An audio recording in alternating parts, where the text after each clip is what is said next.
53 llamadas. 53 veces sonó mi teléfono después de que Clara, mi nuera, descubriera lo que realmente había en el ático de esa casa podrida que me había regalado con tanto desprecio. Sal de nuestras vidas y quédate con esa casa podrida, me gritó frente a toda la familia durante la repartición de la herencia de mi marido. Sus palabras resonaron en la sala como bofetadas, mientras Mateo, mi propio hijo, permanecía en silencio, asintiendo como un cobarde. Yo acepté en silencio, con la dignidad que ellos nunca tuvieron. Creían que me estaban dando las migajas, lo que no servía para nada. Pero una semana después, cuando subí por primera vez al ático de esa casa familiar que había pertenecido a mi suegra, encontré algo que hizo que esas víboras ambiciosas llamaran hasta romper sus dedos marcando mi número. Pero todo había empezado de manera tan normal, tan familiar. Era un martes por la tarde, 3 semanas después del funeral de mi esposo. El aire olía a jazmines del jardín que él había plantado hace 30 años, esos jazmines que ahora florecían sin él para verlos. La luz dorada del atardecer se filtraba por las cortinas de encaje que yo misma había tejido cuando éramos jóvenes y creíamos que la vida era justa. Mateo, mi hijo, había llamado temprano para invitarme a cenar. Su voz sonaba extraña, como si cada palabra fuera cuidadosamente medida, como si estuviera leyendo un guión que habían escrito para él. Debí haber notado entonces que algo andaba mal. Debí haber prestado atención a ese tono forzado que usaba cuando era niño y había roto algo valioso, cuando venía a confesarme sus travesuras con esa misma voz culpable. Pero el dolor por la pérdida de mi marido me había vuelto ingenua, vulnerable. Pensé que mi hijo me estaba cuidando, que finalmente se había dado cuenta de que su madre viuda necesitaba compañía. ¡Qué tonta fui! Me puse mi vestido verde oliva, el que mi difunto marido siempre decía que hacía brillar mis ojos como esmeraldas. Tomé mi bolso de cuero gastado, el mismo que había llevado a nuestra primera cita hace 45 años. Mientras caminaba hacia la casa de Mateo, el sonido de mis pasos sobre las hojas secas me tranquilizaba. Era otoño, mi estación favorita, cuando todo se prepara para morir y renacer. Las farolas se encendían una a una, creando pequeños círculos de luz cálida en la acera. Los vecinos regaban sus jardines. El aroma de la tierra húmeda se mezclaba con el humo de las chimeneas. Era una de esas tardes perfectas que te hacen creer que la vida es predecible, que las personas que amas jamás te traicionarían. Toqué el timbre y Clara abrió la puerta con una sonrisa que no llegaba a sus ojos. Llevaba un vestido rojo intenso, demasiado ajustado para una cena familiar, como si fuera una reunión de negocios en lugar de recibir a su suegra. Sus tacones resonaban contra el piso de mármol mientras me guiaba hacia el comedor. Cada paso sonaba como un martillo golpeando un clavo. La mesa estaba puesta con la vajilla cara que habían recibido de boda, la misma que yo había ayudado a elegir hace 8 años, cuando aún creía que esa mujer amaba a mi hijo. Pero algo se sentía diferente esa noche. Las flores del centro de mesa estaban marchitas, como si hubieran sido colocadas ahí hace días.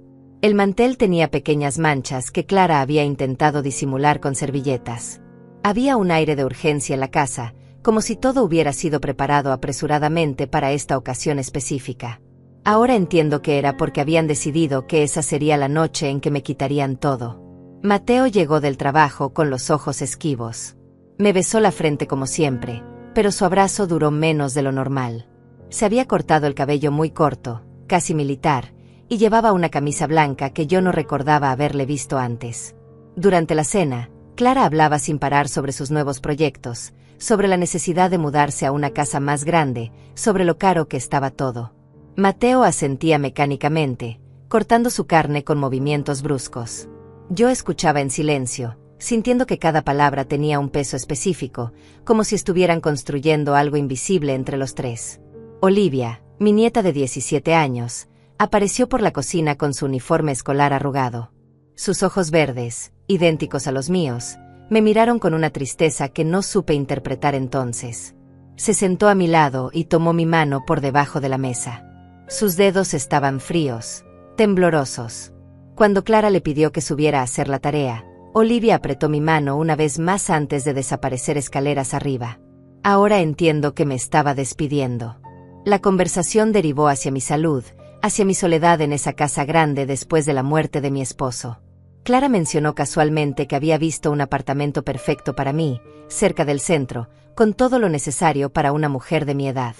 Mateo agregó que sería más seguro, más práctico. Hablaban sobre mi vida como si yo no estuviera presente, como si fuera una niña que necesitara ser cuidada. El café se había enfriado en mi taza, pero seguí sosteniéndola, necesitando el calor de la porcelana entre mis dedos. Cuando finalmente mencionaron la herencia, lo hicieron con una delicadeza ensayada que me resultó más insultante que si hubieran sido directos. Papá había dejado muchas cosas que resolver, decían. Sería mejor centralizar todo, hacer una división justa. Clara sugirió que ella podría encargarse de los papeles, de las gestiones. Mateo añadió que yo no debería preocuparme por esas cosas complicadas. Sus voces se volvían cada vez más suaves, más convincentes. Era como si me estuvieran arrullando hacia un sueño del que no quería despertar. Pero ahora, recordando esa noche, puedo ver claramente todos los signos que ignoré. La forma en que Clara había memorizado cada detalle de lo que mi esposo había dejado. Como si hubiera estado inventariando nuestras posesiones durante meses, esperando el momento perfecto para reclamarlas. La manera en que Mateo evitaba mirarme a los ojos cuando hablaba de mi futuro, como si ya hubiera sido decidido sin mi participación. Y sobre todo, la urgencia mal disimulada en sus gestos, como si tuvieran prisa por terminar con este trámite incómodo. Los meses anteriores habían sido un torbellino de dolor y confusión. Mi esposo había muerto súbitamente de un infarto mientras regaba sus amados jazmines. Una mañana estaba desayunando conmigo, comentando sobre las noticias, y por la tarde ya no estaba. El shock me había dejado como flotando en una bruma espesa, incapaz de concentrarme en los detalles prácticos.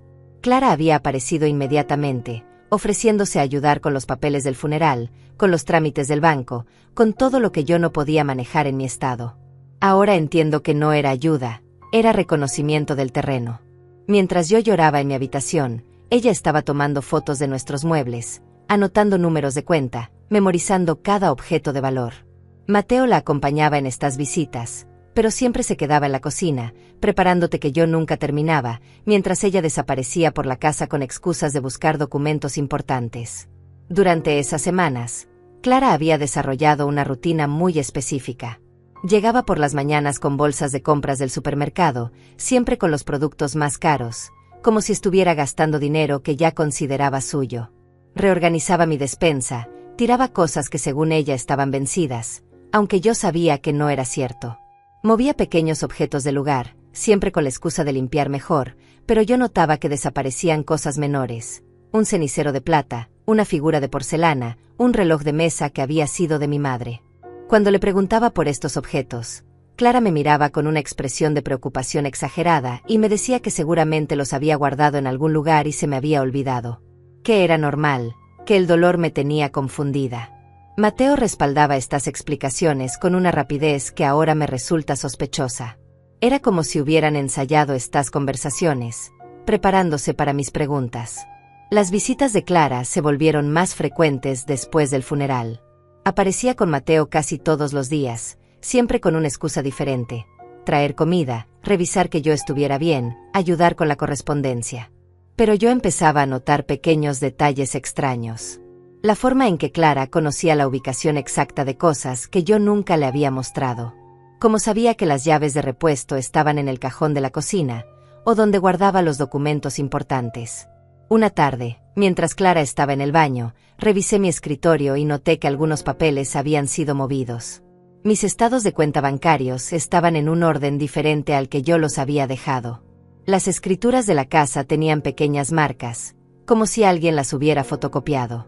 Cuando confronté a Clara al respecto, me dijo que había estado ayudándome a organizarlos, que todo estaba muy desordenado y que ella solo quería facilitarme las cosas. Mateo había cambiado también. Mi hijo, que siempre había sido cariñoso y atento, se había vuelto distante. Sus abrazos eran mecánicos, sus conversaciones superficiales. Cuando yo intentaba hablar sobre mi dolor, sobre cómo extrañaba a su padre, él cambiaba de tema rápidamente. Era como si mi tristeza fuera un obstáculo para algo más importante que tenía en mente. Un día, mientras Clara estaba en la cocina preparando almuerzo, escuché una conversación telefónica que me heló la sangre. Estaba hablando con alguien sobre tasaciones, sobre el valor de mercado de casas en mi barrio. Mencionaba específicamente mi dirección, describía las características de la propiedad como si ya fuera suya. Cuando me vio escuchando, colgó rápidamente y me dijo que había sido una llamada equivocada. Pero la gota que derramó el vaso fue cuando encontré a Clara en el dormitorio que había compartido con mi esposo. Estaba abriendo cajones, revisando la ropa de él, separando cosas en montones. Cuando le pregunté qué estaba haciendo, me dijo que pensaba que sería bueno donar la ropa, que era doloroso para mí tener esas cosas ahí. Pero yo había visto cómo guardaba discretamente los gemelos de oro de mi esposo, su reloj de bolsillo, pequeños objetos valiosos que desaparecían entre sus pertenencias. Esa noche, en la cena que ahora entiendo fue cuidadosamente planeada, Clara finalmente mostró sus cartas. Habló sobre la importancia de simplificar mi vida, de no cargar con responsabilidades innecesarias. Mencionó que había consultado con un abogado, por mi bien, para entender mejor cómo manejar la herencia. Mateo agregó que ellos estarían encantados de encargarse de todos los aspectos legales y financieros. Presentaron un plan que habían elaborado con lujo de detalles. Yo me mudaría a un apartamento pequeño y cómodo, ellos se encargarían de vender la casa familiar y administrar el dinero resultante. Clara había traído incluso folletos de residencias para personas mayores, lugares donde podría hacer amigas de mi edad y tener actividades apropiadas para mi situación. El documento que pusieron frente a mí esa noche era un poder notarial amplio que les daría control total sobre todos mis bienes. Clara lo explicó como una formalidad necesaria, algo que me protegería de futuras complicaciones. Mateo añadió que de esta manera yo no tendría que preocuparme por nada, que ellos se encargarían de todo mientras yo me adaptaba a mi nueva vida.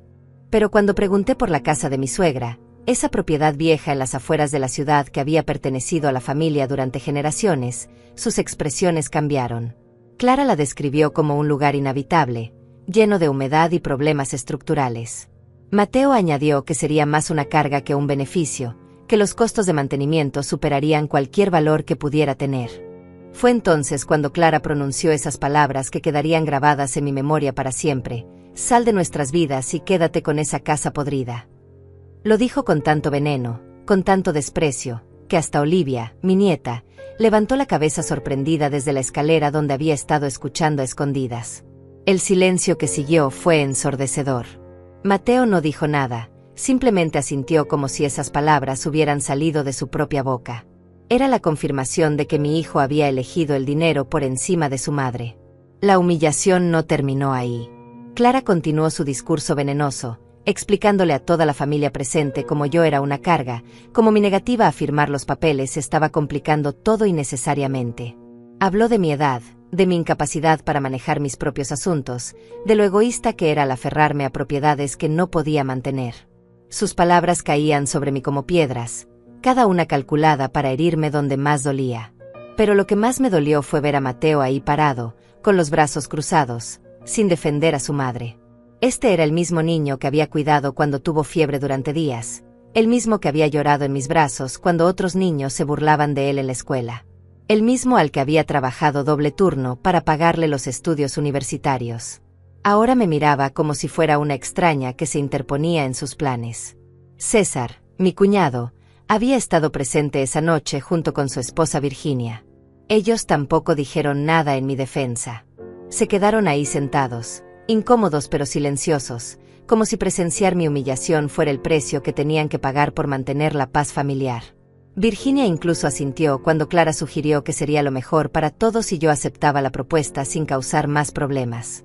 Esa noche volví a mi casa con el corazón roto y un papel arrugado en la mano, las escrituras de la casa de mi suegra, esa propiedad que todos consideraban una carga inútil.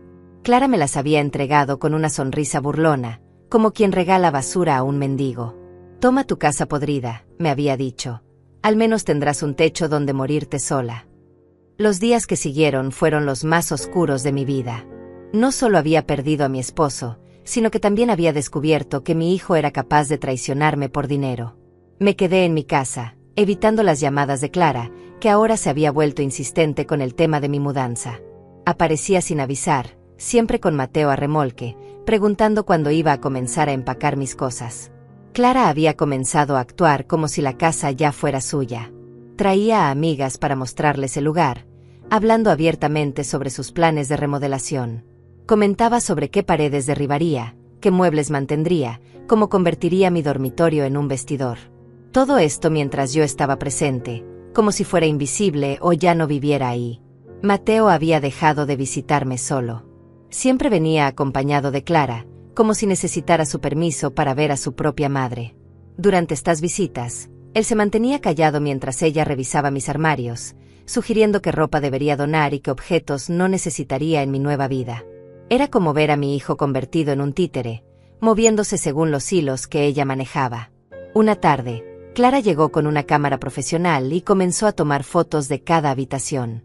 Cuando le pregunté para qué eran, me dijo que las necesitaba para el agente inmobiliario, para acelerar el proceso de venta. Fotografió cada mueble, cada cuadro, cada objeto decorativo, como si estuviera documentando un inventario. Mateo sostenía las luces mientras ella trabajaba, los dos moviéndose por mi casa con la eficiencia de profesionales. Esa noche, después de que se fueron, me senté en el jardín donde mi esposo había plantado sus jazmines. El aroma de las flores se mezclaba con el aire fresco de la noche, y por primera vez en semanas, pude pensar con claridad. Fue entonces cuando tomé la decisión de ir a ver esa casa que todos consideraban tan inútil, esa propiedad que Clara me había regalado con tanto desprecio. Al día siguiente, temprano en la mañana, tomé un taxi hasta las afueras de la ciudad. La casa de mi suegra estaba en un barrio que había conocido mejores tiempos, rodeada de terrenos baldíos y edificaciones antiguas. Desde afuera, efectivamente parecía abandonada. La pintura se descascaraba, el jardín estaba lleno de maleza, y algunas ventanas tenían los cristales rotos. Entendía por qué Clara la había considerado sin valor. Pero cuando abrí la puerta con las llaves que habían estado guardadas en el cajón de mi cocina durante años, algo cambió. La casa tenía una atmósfera especial, como si estuviera llena de recuerdos esperando ser descubiertos. Los rayos de sol se filtraban por las ventanas polvorientas, creando patrones de luz que bailaban sobre los muebles cubiertos por sábanas blancas. Caminé lentamente por cada habitación, descubriendo rincones que no había visto desde la muerte de mi suegra hace 15 años. Había muebles antiguos de madera sólida, cuadros con marcos dorados, una biblioteca llena de libros encuadernados en cuero. Todo estaba cubierto de polvo, pero en perfectas condiciones, como si el tiempo se hubiera detenido en esta casa. La cocina conservaba todos los utensilios originales: ollas de cobre, platos de porcelana fina, cubiertos de plata que brillaban débilmente bajo la luz tenue. El comedor tenía una mesa para 12 personas, con sillas tapizadas en terciopelo verde que solo necesitaban una buena limpieza para volver a lucir elegantes. Era evidente que mi suegra había vivido rodeada de objetos valiosos que nadie había pensado en valorar adecuadamente. Pero fue cuando decidí subir al segundo piso que realmente comencé a entender la magnitud de lo que Clara me había regalado. Las habitaciones de arriba estaban mejor conservadas, protegidas de la humedad por un techo que había resistido perfectamente el paso del tiempo. Había 3 dormitorios, cada uno amueblado completamente, con armarios llenos de ropa de época y cajas que contenían documentos, fotografías y objetos personales. El baño principal tenía una bañera de hierro fundido con patas de león, grifos de bronce y azulejos importados que debían valer una fortuna. Todo el segundo piso respiraba elegancia y calidad, el tipo de materiales y acabados que ya no se fabrican, que hoy día costarían fortunas reproducir. Pero fue cuando vi la escalera que llevaba al ático que mi corazón comenzó a latir más rápido. Era una escalera de madera sólida, con barandillas talladas a mano, que ascendía hacia una puerta de roble que no había sido abierta en años. Por alguna razón, sentí que ahí arriba me esperaba algo importante, algo que cambiaría todo lo que creía saber sobre esta casa que Clara había despreciado tanto. Subí esa escalera hacia el ático con el corazón latiéndome tan fuerte que podía escucharlo en mis oídos. Cada escalón crujía bajo mis pies, como si la casa me estuviera advirtiendo que me preparara para lo que estaba a punto de descubrir. La puerta del ático estaba cerrada con un pestillo oxidado que resistió mis primeros intentos, pero finalmente cedió con un gemido metálico que resonó por toda la casa. Cuando empujé la puerta, una ráfaga de aire cálido y polvoriento me golpeó la cara. El ático era mucho más grande de lo que había imaginado, extendiéndose por toda la superficie de la casa. La luz del sol se filtraba por una claraboya que había estado oculta desde el exterior, iluminando un espacio que parecía sacado de un cuento de tesoros escondidos. Pero no eran solo tesoros lo que encontré ahí arriba. Había algo mucho más valioso: la verdad. Sobre una mesa de roble macizo, protegidos por un vidrio grueso, estaban esparcidos documentos que parecían importantes. Me acerqué con manos temblorosas y comencé a examinarlos. Eran escrituras, planos, certificados que databan de décadas atrás. Documentos que Clara jamás había visto, que nadie había pensado en buscar. Las primeras escrituras que revisé me dejaron sin aliento. La propiedad que yo creía que era solo una casa vieja en realidad abarcaba un terreno de 5 hectáreas. 5 hectáreas que incluían no solo la casa, sino también varios lotes baldíos que ahora estaban en el centro de una zona de desarrollo urbano. Según los documentos, estos terrenos habían sido adquiridos por mi suegra en los años 60, cuando toda esa área era considerada rural y sin valor. Pero ahí no terminaba todo. Entre los papeles encontré un informe geológico fechado apenas 2 años atrás. Alguien, probablemente contratado por el ayuntamiento, había hecho estudios del suelo para un proyecto de infraestructura. El informe confirmaba que el terreno era perfecto para construcción, con acceso directo a las principales vías de comunicación que se estaban desarrollando en la zona. Había también correspondencia entre mi suegra y varios desarrolladores inmobiliarios. Cartas que databan de los últimos años de su vida, donde diferentes empresas le ofrecían sumas astronómicas por el terreno. Ofertas que ella había rechazado sistemáticamente, aparentemente esperando el momento adecuado para vender o simplemente porque no necesitaba el dinero. La última carta era de una empresa constructora muy conocida en la ciudad, fechada apenas 6 meses antes de la muerte de mi suegra. Le ofrecían una cantidad que me hizo parpadear varias veces para asegurarme de que había leído correctamente los ceros. Era más dinero del que yo había visto en toda mi vida, suficiente para comprar 20 casas como la que Clara tanto codiciaba. Pero los documentos revelaban algo aún más impactante. Había planos urbanísticos oficiales que mostraban el desarrollo futuro de toda la zona. Según estos planos, el gobierno había aprobado la construcción de un centro comercial gigantesco justo al lado de mi propiedad y una estación de metro que conectaría directamente con el centro de la ciudad. El valor de mi terreno no solo era alto ahora, sino que se multiplicaría exponencialmente en los próximos años. Entre los papeles también encontré algo que me hizo sonreír por primera vez en semanas. Una carta personal de mi suegra dirigida a mí.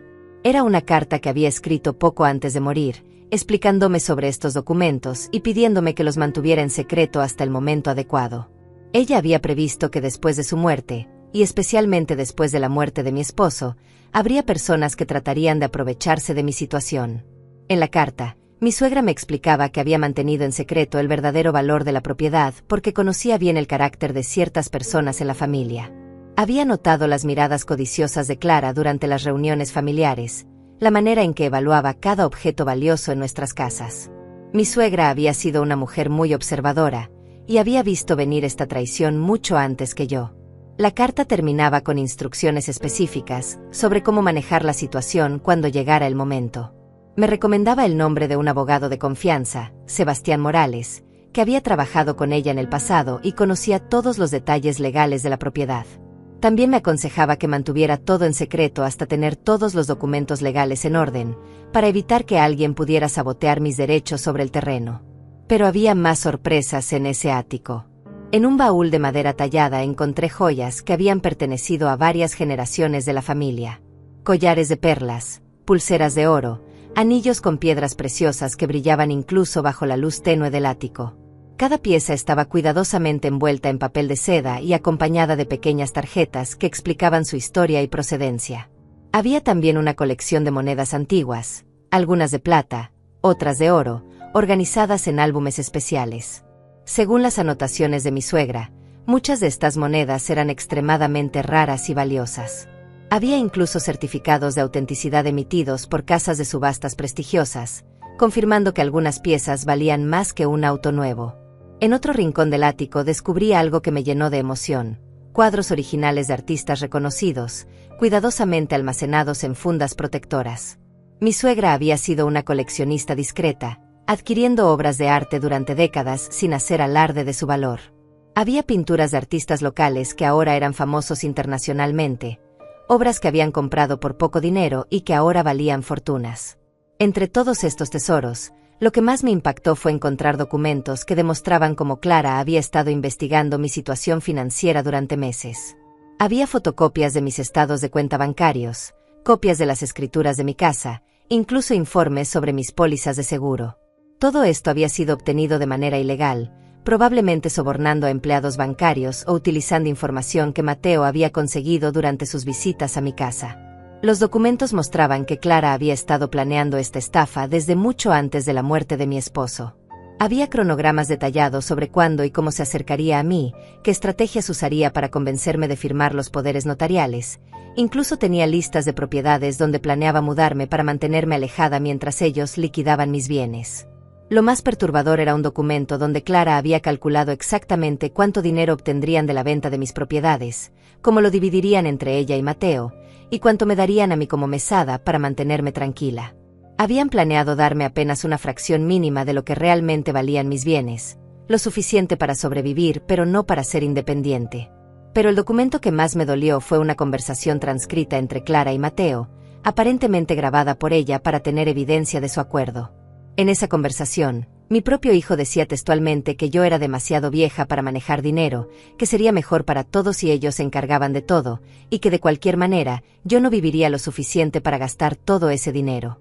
Había también evidencia de que habían estado investigando residencias para ancianos, lugares donde planeaban internarme una vez que tuvieran control total de mis finanzas.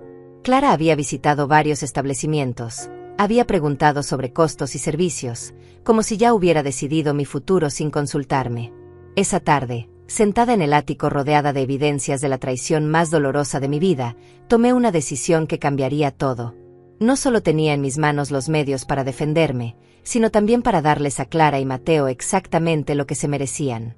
Pero esta vez, yo sería quien tuviera el control de la situación.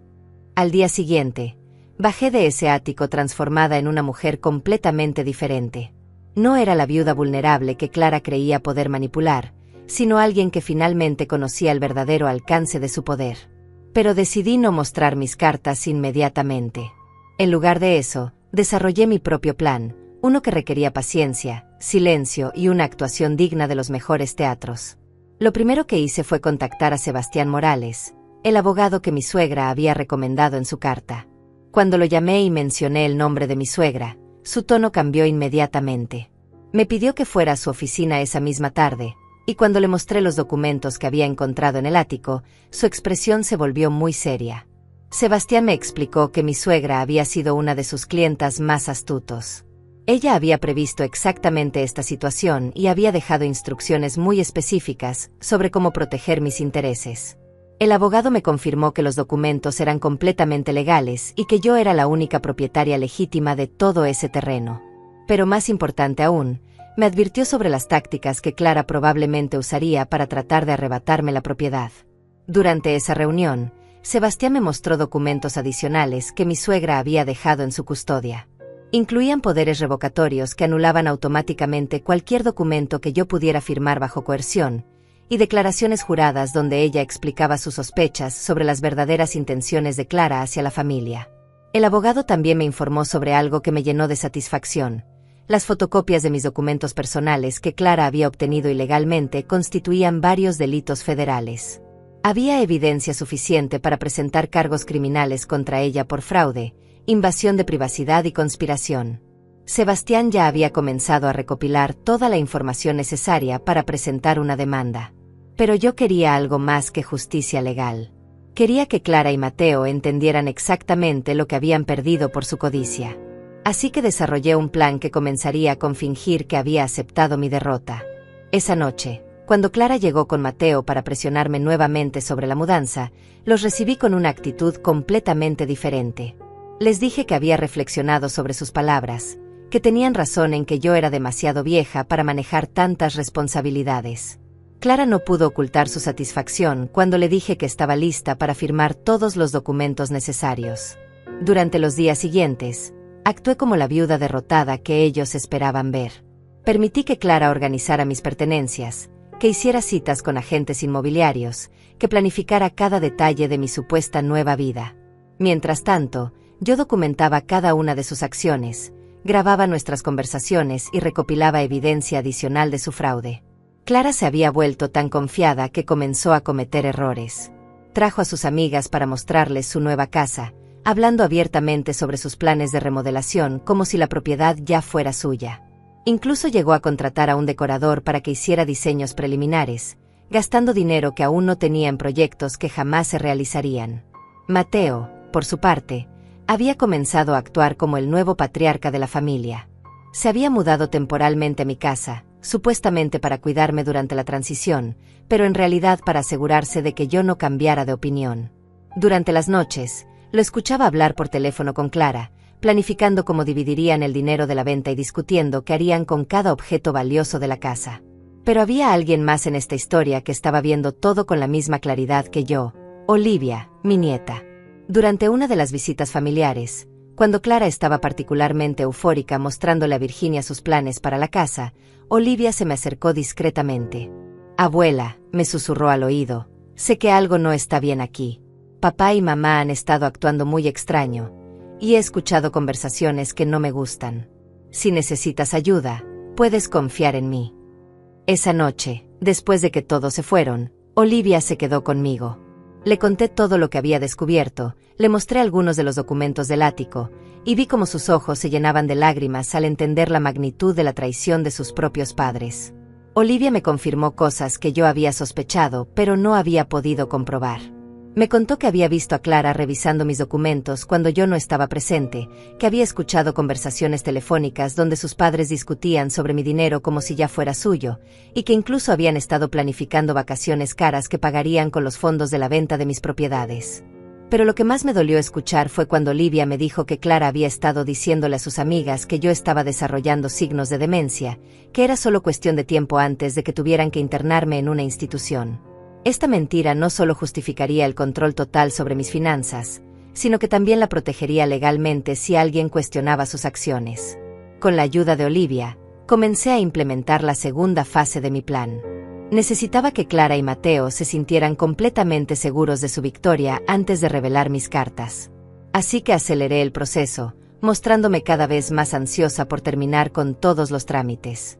Sebastián, siguiendo mis instrucciones, había preparado documentos falsos que parecían otorgarle a Clara el control que ella buscaba. Estos documentos no tenían ningún valor legal real, pero estaban diseñados para parecer auténticos a primera vista. El plan era que Clara firmara varios documentos creyendo que estaba asegurando su control sobre mis bienes, cuando en realidad estaría proporcionando evidencia adicional de su intento de fraude. Durante este periodo, Clara se había vuelto particularmente cruel conmigo.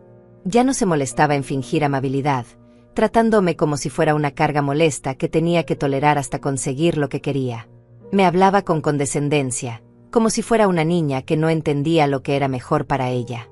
Una tarde, mientras ella dirigía a los trabajadores que estaban empacando mis pertenencias, escuché cómo le decía a uno de ellos: «No se preocupe por ser cuidadoso con esas cosas, la mayoría va a ser donada de cualquier manera. La vieja no va a necesitar la mitad de esto donde va». Esa misma noche, Clara trajo los documentos finales para que yo los firmara. Era un poder notarial completo que le daría control total sobre todas mis propiedades, cuentas bancarias e inversiones.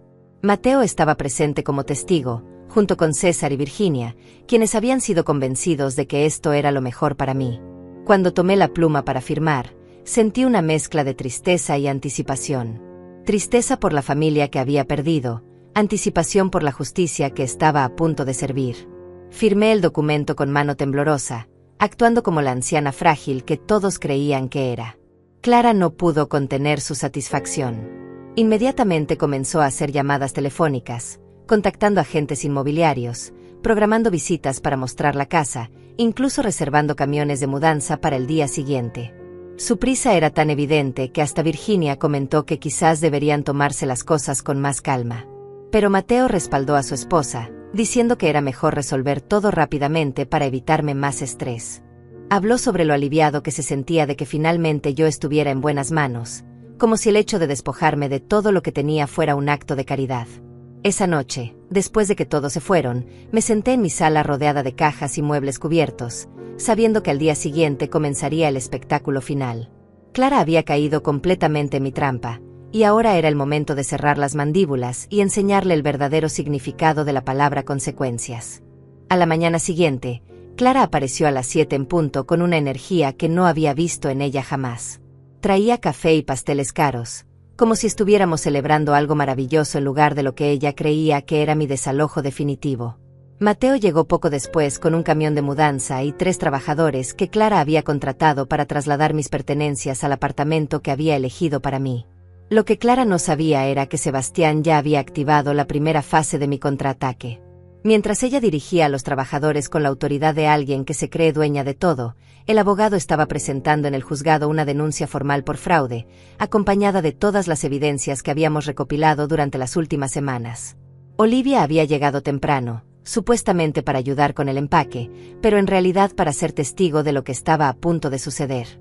La pobrecita fingía tristeza por mi partida, pero yo podía ver en sus ojos la anticipación de la justicia que estaba por llegar. Mi nieta había demostrado tener más honor en sus 17 años que su padre en toda su vida. Clara había comenzado a actuar como si la casa ya fuera completamente suya.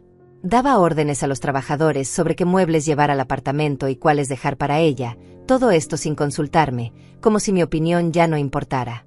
Había incluso comenzado a quitar cuadros de las paredes y a separar objetos decorativos según su propio criterio estético. Esto no va con la decoración que tengo planeada, decía mientras apartaba una lámpara antigua que había sido de mi madre. Y esta alfombra está demasiado gastada, será mejor donarla. Cada decisión que tomaba sobre mis pertenencias era como una bofetada, pero yo seguía fingiendo ser la anciana resignada que ella esperaba ver. Mateo se había encargado de contactar al banco para informar sobre el cambio en mis cuentas. Había programado una cita para esa misma tarde, donde Clara firmaría como apoderada legal y tendría acceso completo a todos mis fondos. La avaricia los había vuelto tan imprudentes que no habían pensado en verificar la legitimidad de los documentos que yo había firmado. Mientras los trabajadores cargaban mis pertenencias, Clara recibió una llamada que la puso eufórica. Era de un agente inmobiliario que ya tenía compradores interesados en mi casa. Habló durante varios minutos sobre el precio de venta, las condiciones de la negociación y hasta sobre la fecha tentativa de cierre. Todo esto a pocos metros de mí, como si yo fuera invisible. Sí, la propietaria anterior ya no será un problema, la escuché decir. Está siendo reubicada en un lugar más apropiado para su edad. Puede traer a sus clientes mañana mismo si quiere. Pero la llamada que realmente estaba esperando llegó a las 10:30 de la mañana. Era Sebastián, informándome que todo estaba listo para la siguiente fase del plan. Las autoridades ya habían sido notificadas, los documentos legales estaban en orden, y los oficiales llegarían exactamente al mediodía. Para entonces, Clara había invitado a varias de sus amigas para que vieran su nueva casa. Llegaron con champán y flores, felicitándola por su adquisición y elogiando su buen gusto para conseguir una propiedad tan hermosa en una zona tan exclusiva. Era como si estuvieran celebrando mi funeral mientras yo aún estaba viva. Una de sus amigas, una mujer llamada Patricia que siempre me había tratado con condescendencia, comentó: «Qué suerte que la anciana haya entrado en razón. A veces hay que tomar decisiones difíciles por el bien de las personas mayores». Otra agregó: «Clara, admiro mucho cómo has manejado esta situación. No debe haber sido fácil convencer a tu suegra de que esto era lo mejor para ella». Clara aceptaba estos elogios con una modestia falsa que me daba náuseas. Hablaba sobre lo difícil que había sido para ella tomar el control de mis asuntos, como si fuera un sacrificio personal en lugar del robo calculado que realmente era. Mateo, mientras tanto, había comenzado a revisar mis documentos personales más íntimos. Lo vi hojeando cartas que mi esposo me había escrito, fotografías familiares, incluso mi diario personal. Cuando le pregunté qué estaba haciendo, me dijo que necesitaba organizar mis papeles para facilitar la transición. «Mamá, algunas de estas cosas son muy personales», me dijo con una sonrisa condescendiente. «Será mejor que las guardemos en un lugar seguro para que no se pierdan durante la mudanza». Lo que realmente estaba haciendo era buscar cualquier documento que pudiera complicar sus planes. Había apartado especialmente las escrituras originales de mi casa, los títulos de mis inversiones, y cualquier papel que pudiera darme algún tipo de poder legal en el futuro. A las 11:30, Clara decidió que era momento de ir al banco.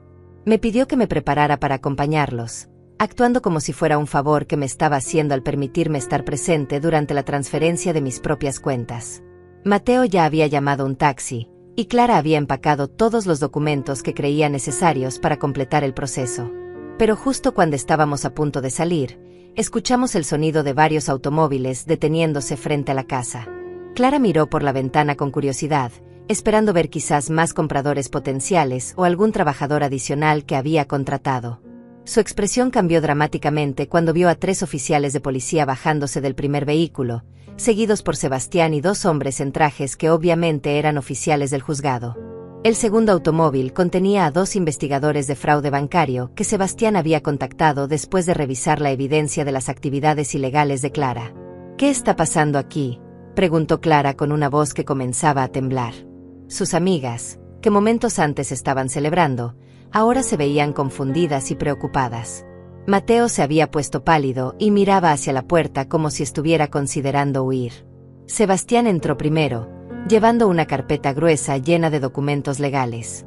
Los oficiales lo siguieron, y uno de ellos pidió identificación a todos los presentes. El investigador de fraude comenzó inmediatamente a explicar que habían venido a ejecutar una orden judicial relacionada con actividades fraudulentas y apropiación indebida de propiedades. Señora Clara, dijo el investigador principal, tenemos evidencia de que usted ha estado involucrada en una conspiración para defraudar a la señora Matilde mediante documentos falsificados y coerción. También tenemos pruebas de acceso ilegal a información bancaria privada y manipulación de documentos legales. Clara trató de mantener la compostura, pero su voz se quebró cuando respondió: debe haber algún error. Yo solo estoy ayudando a mi suegra con sus asuntos financieros. Ella me pidió que me hiciera cargo de todo. Fue entonces cuando Sebastián abrió su carpeta y comenzó a mostrar las evidencias.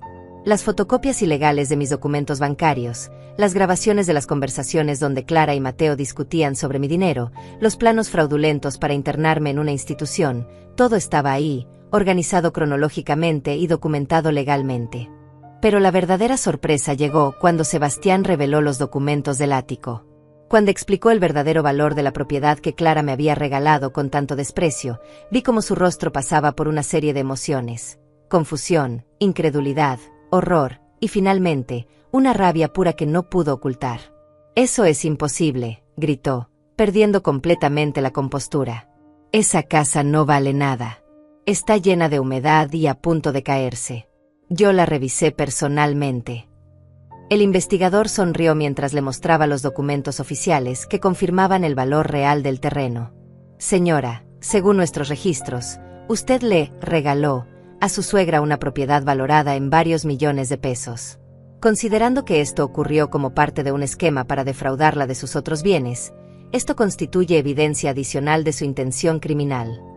Mateo había comenzado a negar todo, insistiendo en que solo había estado tratando de ayudar a su madre.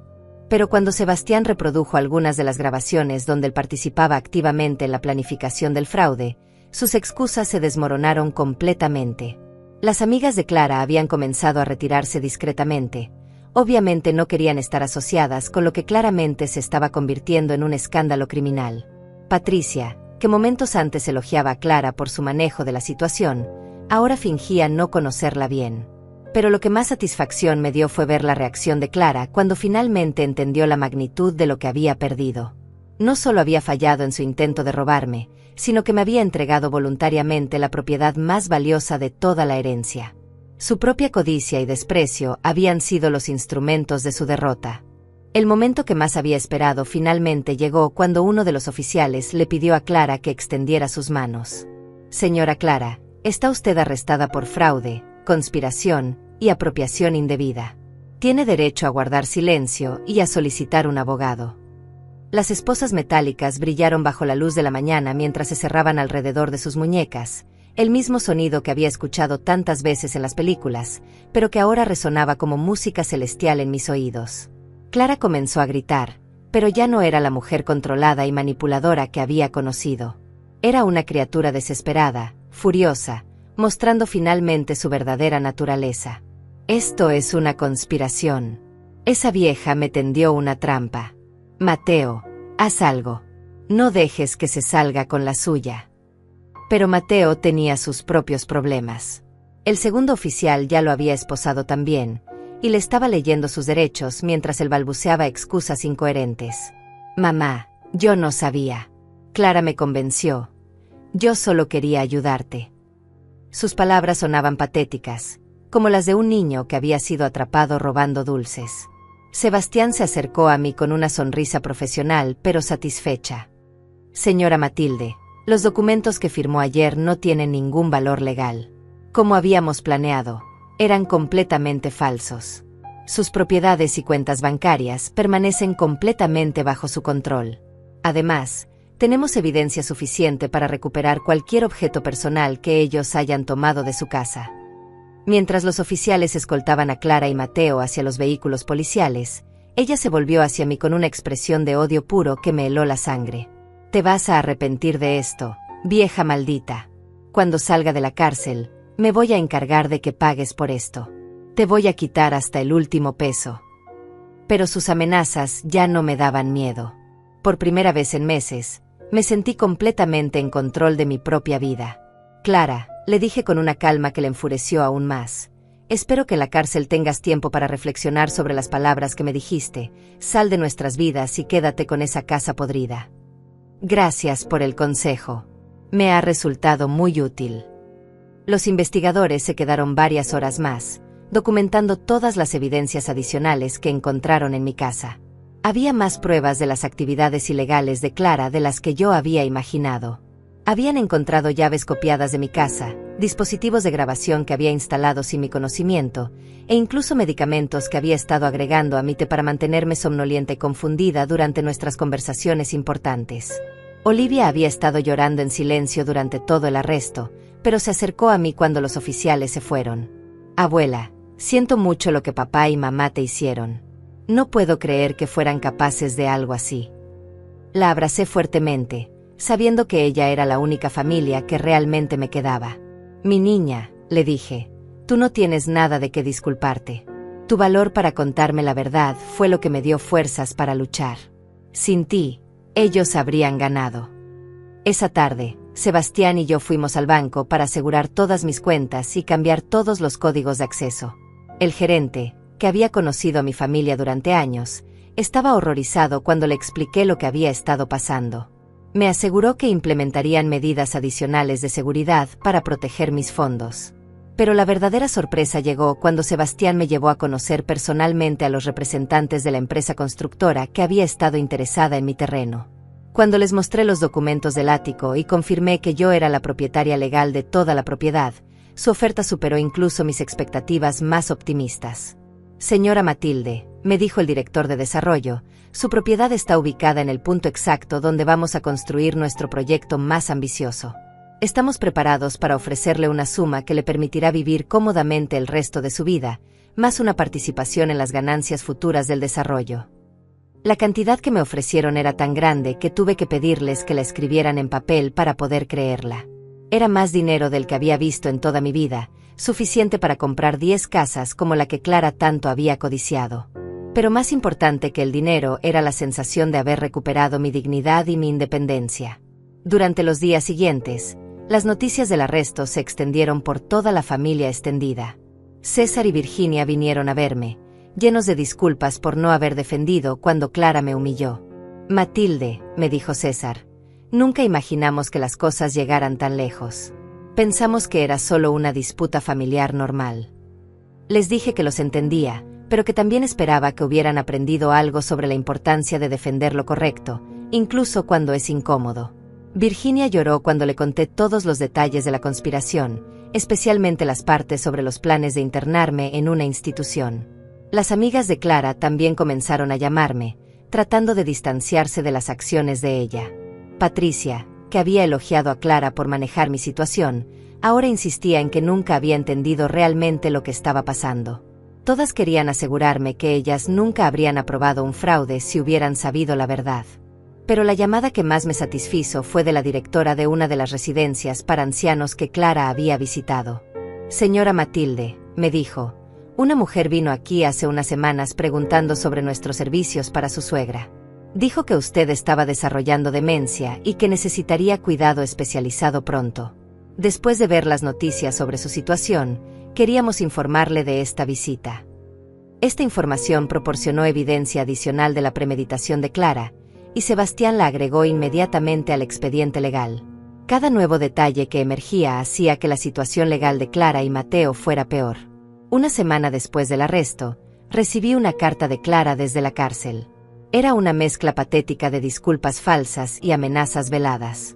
Trataba de justificar sus acciones diciendo que solo había estado preocupada por mi bienestar, que todo había sido un malentendido, que si yo retiraba los cargos, ella podría demostrar que realmente me amaba como a una madre. Pero la parte que más me molestó fue cuando escribió: Matilde, sabes que en el fondo yo tenía razón sobre esa casa. Sin importar lo que digan los documentos, sigue siendo un lugar viejo y deteriorado. El dinero no puede cambiar eso. Era evidente que incluso ahora, enfrentando años de prisión, Clara no podía aceptar que su propia codicia y desprecio habían sido los instrumentos de su caída. Rompí la carta sin terminar de leerla y le dije a Sebastián que no quería recibir más correspondencia de ella. Mateo también había intentado contactarme, pero sus mensajes eran aún más patéticos que los de Clara.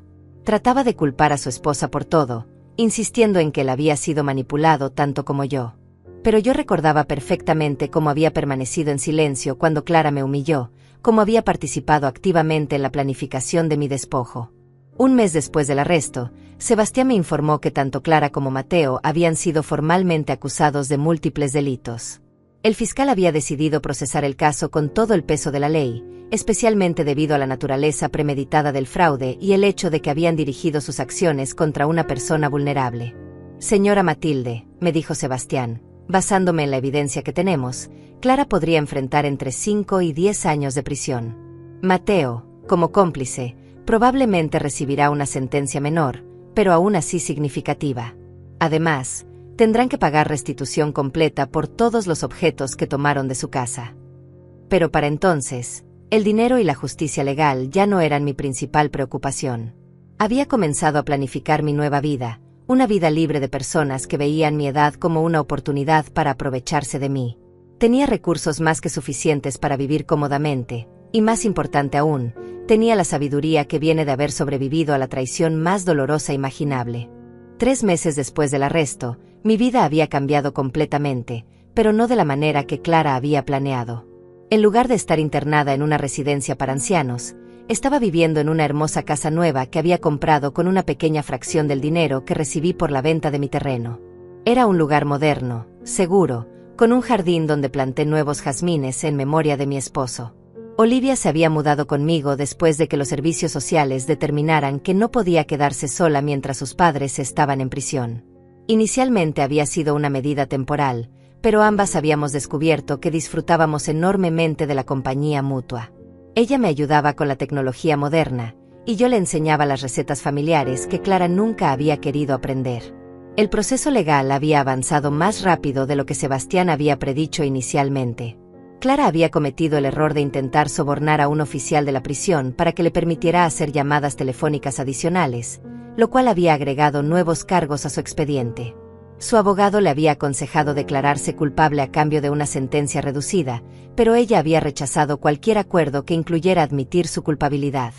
Mateo, por el contrario, había aceptado cooperar completamente con las autoridades a cambio de una sentencia menor. Durante las audiencias preliminares, había proporcionado detalles adicionales sobre los planes de Clara que ni siquiera yo conocía. Aparentemente, ella había estado planeando esta estafa durante más de 2 años, desde mucho antes de la muerte de mi esposo. Durante una de las audiencias a las que asistí, escuché testimonios que me hicieron entender la profundidad de la traición. Clara había estado documentando mis rutinas diarias, mis hábitos de sueño, incluso mis conversaciones telefónicas con amigas. Había creado un perfil psicológico detallado de mí, identificando mis debilidades emocionales y diseñando estrategias específicas para manipularme. Pero lo que más me impactó fue descubrir que Clara había estado envenenándome lentamente con sedantes suaves durante meses. Los análisis médicos que Sebastián había solicitado confirmaron la presencia de sustancias que explicaban la fatiga y confusión que había estado experimentando. No era el duelo lo que me había vuelto vulnerable, era una intoxicación deliberada y calculada. El médico que revisó los resultados me explicó que las dosis habían sido cuidadosamente calibradas para mantenerme somnolienta y confundida sin causar síntomas obvios que pudieran alertar a otros sobre lo que estaba pasando. Señora Matilde, me dijo, es un milagro que no haya sufrido daños permanentes. Unas pocas semanas más de esta intoxicación y podría haber desarrollado problemas cognitivos serios. Esta revelación me hizo sentir una mezcla de horror y alivio. Horror por darme cuenta de lo cerca que había estado de perder no solo mis bienes sino también mi mente, y alivio por entender que mi confusión y vulnerabilidad no habían sido signos de envejecimiento sino el resultado de un envenenamiento criminal. Durante este periodo, también recibí noticias sobre la reacción de la familia extendida al escándalo. César y Virginia habían cortado completamente el contacto con Clara, incluso habían cambiado de abogado para asegurarse de no tener ninguna conexión profesional con ella. Otros parientes que habían sido cordiales con Clara durante años, ahora la trataban como si fuera una extraña peligrosa. Pero las consecuencias sociales para Clara se extendían más allá de la familia. Su círculo de amigas, que había cultivado cuidadosamente durante años, la había abandonado completamente. Patricia y las otras mujeres que habían celebrado en mi casa el día del arresto ahora fingían no conocerla bien. Algunos incluso habían dado testimonios para el fiscal sobre conversaciones sospechosas que habían tenido con Clara. Isaías, mi vecino de toda la vida, vino a visitarme a mi nueva casa una tarde. Era un hombre mayor, viudo como yo, que había observado toda la situación desde su ventana durante meses. Matilde, me dijo, yo sabía que algo andaba mal. Vi cómo Clara entraba y salía de tu casa a horas extrañas, cómo llevaba cajas cuando tú no estabas. Debí haber dicho algo antes. Le agradecí su preocupación, pero le expliqué que probablemente Clara habría encontrado una manera de desacreditar sus observaciones. Isaías, personas como Clara son expertas en hacer que otros parezcan los problemáticos. Si hubieras hablado antes, probablemente me habría convencido de que eras un vecino entrometido. A través de Sebastián, me enteré de que Clara había estado siguiendo un patrón similar con otras familias en el pasado. Los investigadores habían descubierto que había estado involucrada en 2 casos previos de abuso financiero de personas mayores, aunque nunca había sido procesada criminalmente.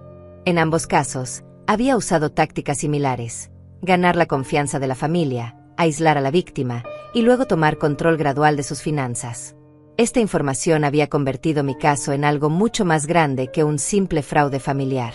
El fiscal estaba usando mi situación como el caso central de una investigación más amplia sobre redes de abuso financiero dirigidas a personas mayores. Clara no era solo una nuera codiciosa, era una criminal profesional que había perfeccionado sus métodos durante años. 6 meses después del arresto, finalmente llegó el día del juicio.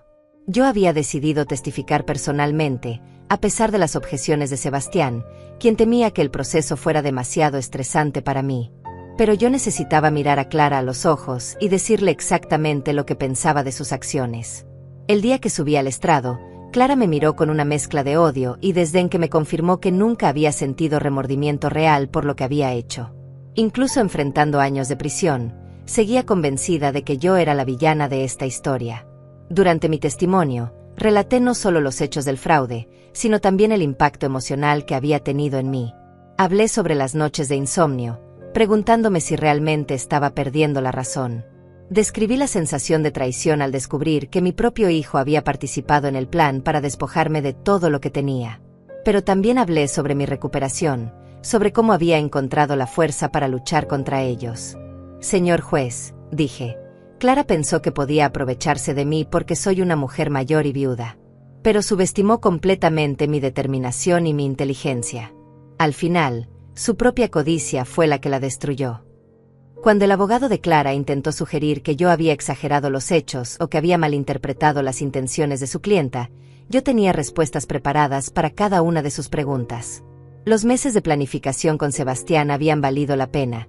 Estaba completamente preparada para enfrentar cualquier táctica legal que intentaran usar. El momento más satisfactorio llegó cuando el abogado me preguntó si no pensaba que Clara había actuado con buenas intenciones, aunque hubiera cometido errores en el proceso. Señor, le respondí, las buenas intenciones no incluyen envenenar a alguien, falsificar documentos, o planificar internar a una persona en una institución mental contra su voluntad. Clara sabía exactamente lo que estaba haciendo, y lo hizo con frialdad y premeditación.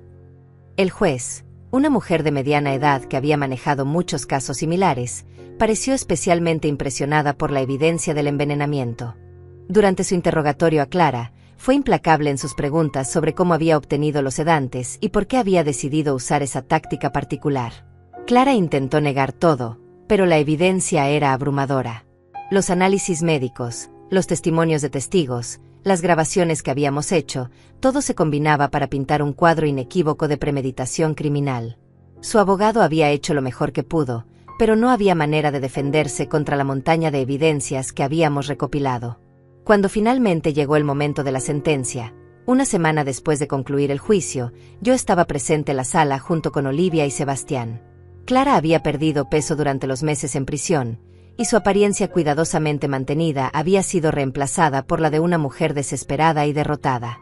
El juez se levantó para pronunciar la sentencia con una solemnidad que llenó toda la sala de un silencio expectante.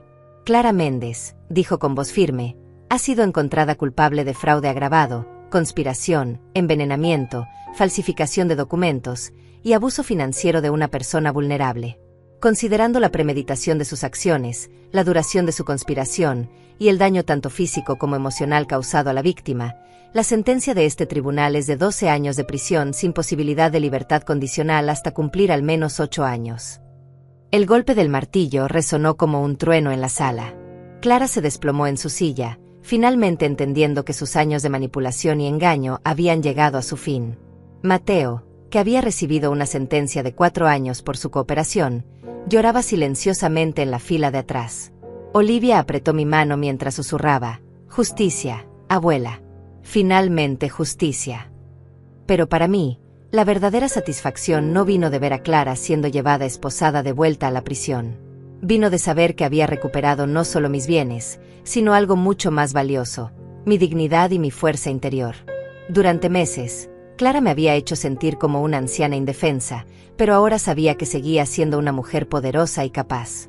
Después del juicio, Sebastián y yo fuimos a almorzar a un restaurante elegante del centro de la ciudad. «Señora Matilde», me dijo mientras brindábamos con champán, en mis 30 años como abogado, nunca había visto a alguien manejar una situación así con tanta inteligencia y dignidad. Clara pensó que estaba cazando a una víctima fácil, pero en realidad se enfrentó a una adversaria formidable. Sus palabras me llenaron de un orgullo que no había sentido en años. Durante los meses más oscuros de esta pesadilla, había dudado de mi propia capacidad para enfrentar la traición.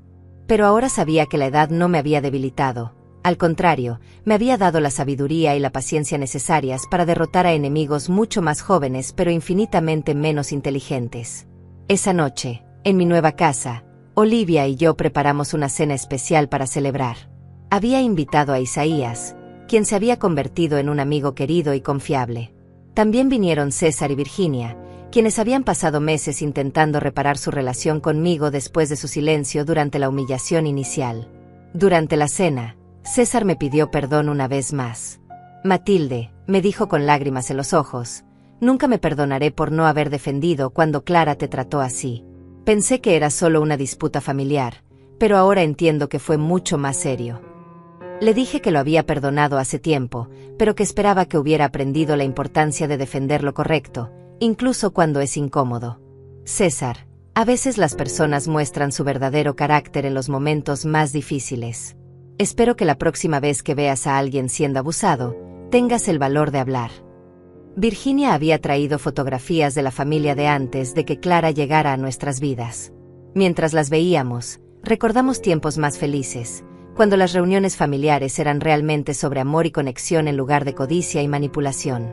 «Matilde», me dijo, «Clara no solo te robó dinero, le robó la paz a toda la familia. Gracias por tener el valor de luchar contra ella».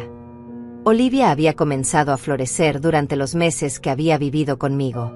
Sus calificaciones habían mejorado dramáticamente, había comenzado a participar en actividades escolares, y más importante aún, había recuperado la confianza en sí misma que había perdido viviendo en un hogar lleno de engaños y manipulación. «Abuela», me dijo una noche mientras estudiábamos juntas, «antes de mudarme contigo, pensaba que tal vez mamá tenía razón sobre algunas cosas.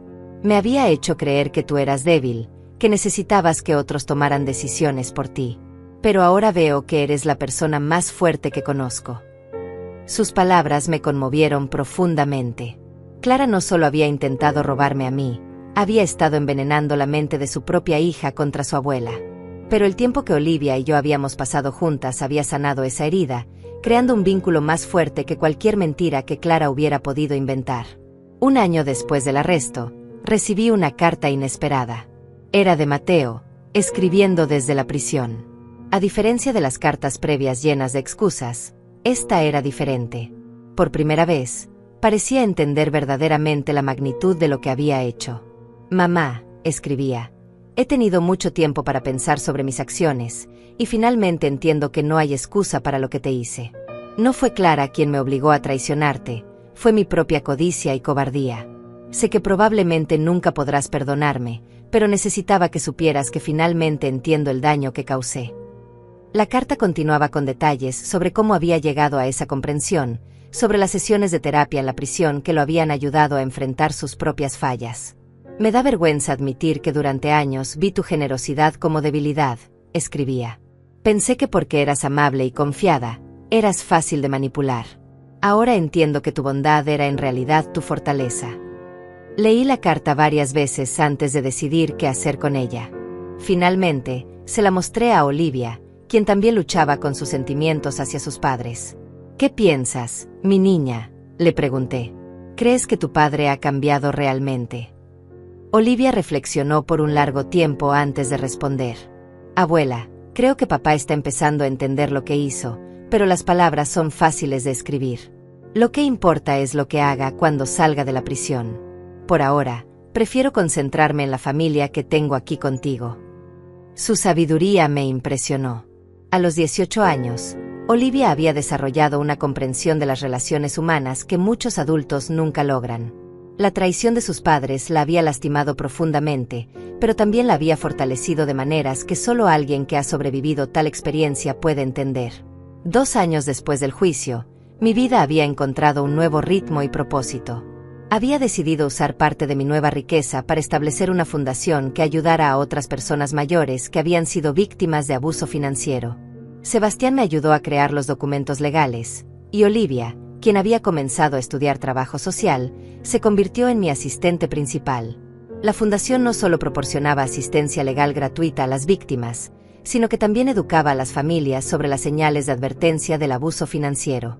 Habíamos desarrollado talleres, folletos informativos, e incluso un programa de televisión local donde yo compartía mi historia para ayudar a otros a reconocer y prevenir situaciones similares. Durante una de las primeras conferencias públicas que di, una mujer mayor se me acercó con lágrimas en los ojos. Señora Matilde, me dijo, su historia me ayudó a darme cuenta de lo que mi hijo estaba haciéndome. Pensé que estaba perdiendo la razón, pero ahora entiendo que él estaba manipulándome igual que Clara la manipuló a usted. Esos momentos me confirmaron que había encontrado mi verdadero propósito en esta nueva etapa de mi vida. Clara había intentado convertirme en una víctima silenciosa, pero en su lugar, me había transformado en una defensora poderosa para otros que enfrentaban situaciones similares. En las tardes tranquilas, cuando Olivia estaba en la universidad y la casa estaba silenciosa, me sentaba en mi jardín nuevo rodeada del aroma de los jazmines que había plantado. A veces pensaba en Clara, cumpliendo su sentencia en una celda pequeña, finalmente enfrentando las consecuencias de años de manipulación y engaño. No sentía odio hacia ella, solo una profunda satisfacción por haber demostrado que la edad y la aparente vulnerabilidad no equivalen a debilidad. Clara había calculado mal desde el principio, asumiendo que una mujer mayor y recién viuda sería una presa fácil. Pero había subestimado completamente la fuerza que viene de décadas de experiencia, la sabiduría acumulada de una vida bien vivida, y la determinación férrea de alguien que ha enfrentado y superado adversidades reales. Mientras el sol se ponía sobre mi jardín, sonreí al recordar las palabras exactas de Clara: sal de nuestras vidas y quédate con esa casa podrida. Esas palabras crueles se habían convertido en el regalo más valioso que había recibido en años. Mi teléfono ya no sonaba 53 veces con llamadas desesperadas. Ahora sonaba con llamadas de gratitud, de personas que habían encontrado esperanza en mi historia. Clara había tenido razón en una cosa: había salido de sus vidas para siempre. Pero no como la víctima derrotada que ella había imaginado. Había salido como una vencedora, llevándome no solo esa casa que tanto había despreciado, sino también mi dignidad restaurada, mi fuerza renovada, y la satisfacción de saber que la justicia, aunque a veces tarda, siempre llega para aquellos que tienen el valor de luchar por ella.